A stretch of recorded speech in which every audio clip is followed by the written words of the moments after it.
Hi guys, मैं मोहम्मद साबिर आपके लिए लेकर आया हूँ एक और नया वीडियो। इस वीडियो में हम आपको बताने वाले हैं सेंटेंस के बारे में। हम इस वीडियो में बात करेंगे। सेंटेंस की डेफिनेशन से लेकर सेंटेंस की आइडेंटिटी तक हम सारी बातें करने वाले हैं। किस टाइप का ये सेंटेंस है, किस तरीके से सेंटेंस का टाइप को पहचानना है और कौन कौन से सेंटेंस होते हैं, हम सब के बारे में बात करने वाले हैं। सबसे पहले सेंटेंस की डेफिनेशन के बारे में बात करते हैं।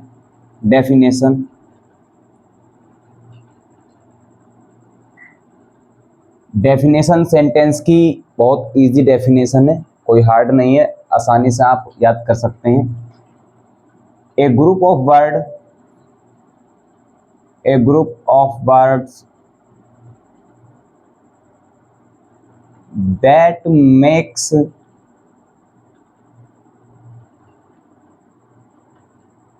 complete sense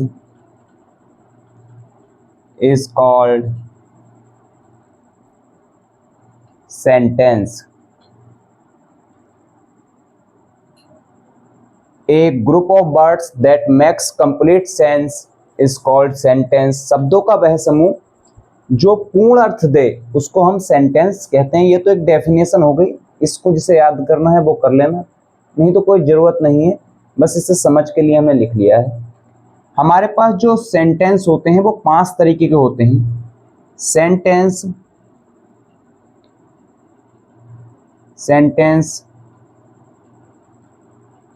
5 प्रकार के होते हैं।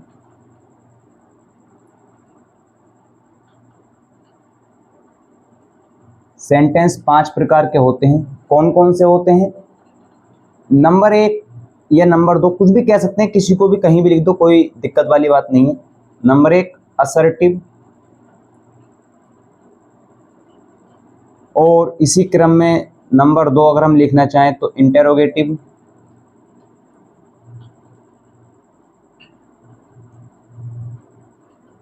इससे आगे अगर तीसरे नंबर पर हम लिखना चाहें तो इम्परेटिव, और इसी क्रम में चौथे नंबर पर एक्सक्लेमेटरी, और ऐसे ही एक 5वां और अंतिम ऑप्टेटिव। बहुत सारे लोग ये कहते हैं कि ऑप्टेटिव सेंटेंस को इस बार नर्फ कर दिया, यानी कि ये खत्म हो गया है, यानी कि इसका प्रभाव कम हो गया है।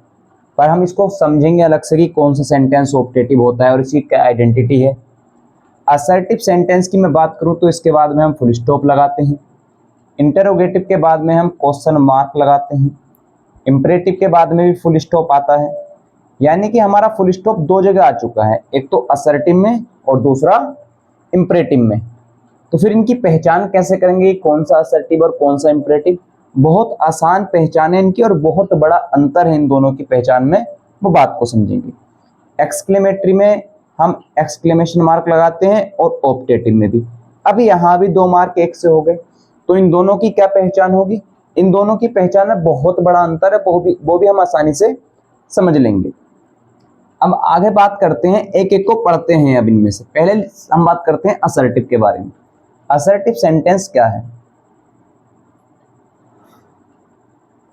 असर्टिव सेंटेंस के बाद में फुल स्टॉप लगता है इसके बाद, और ये एक कथन है। ये क्या है? एक कथन, इसीलिए इसको कथनवाचक कहते हैं।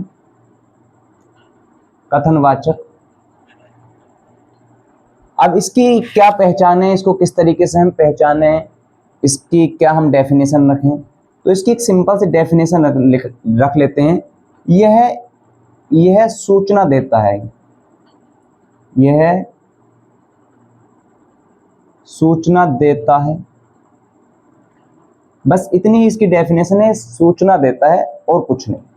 इसी क्रम में अगर हम बात करना चाहें किस प्रकार की सूचना देता है, साधारण सा वाक्य है, सूचना देता है। एग्जाम्पल से एक दो समझते हैं। देखो, जैसे कि ही प्लेज लूडो, एक ये वाक्य है, वह लूडो खेलता है।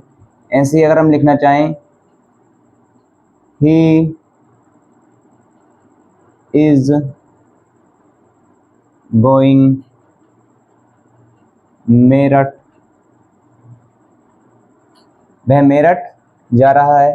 ये एक सूचना है, ये सूचना दे रहा है। यहाँ हम समझे क्या?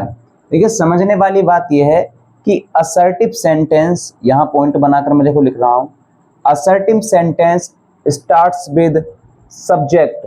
सब्जेक्ट दो चीजें होती हैं, या तो वो प्रोनाउन होगा या नाउन। तो असर्टिव सेंटेंस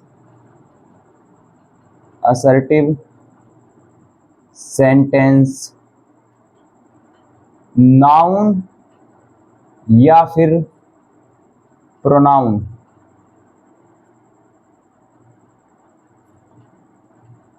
प्रोनाउन से स्टार्ट होता है, प्रोनाउन से स्टार्ट होता है। यानी कि जितने भी असर्टिव सेंटेंस होते हैं, या तो वो नाउन से स्टार्ट होंगे या फिर प्रोनाउन से। जो सेंटेंस नाउन या प्रोनाउन से स्टार्ट होगा उसी सेंटेंस को हम असर्टिव सेंटेंस कहते हैं। तो एक छोटी सी असर्टिव सेंटेंस की आइडेंटिटी है, हमने इसको आपको बताया है और इसको आप समझ सकते हैं। और इसी क्रम में हम आगे के बचे हुए जो 4 सेंटेंस हैं वो अगली वीडियो में जानेंगे। फिलहाल आपने हमारा ये वीडियो देखा, शुक्रिया। और नई नई वीडियो देखने के लिए और इसी तरीके का कंटेंट जानने के लिए, सीखने के लिए हमारे साथ जुड़े रहिए। चैनल को हमारे सब्सक्राइब कीजिए और ज़्यादा से ज़्यादा शेयर कीजिए। Thank you very much.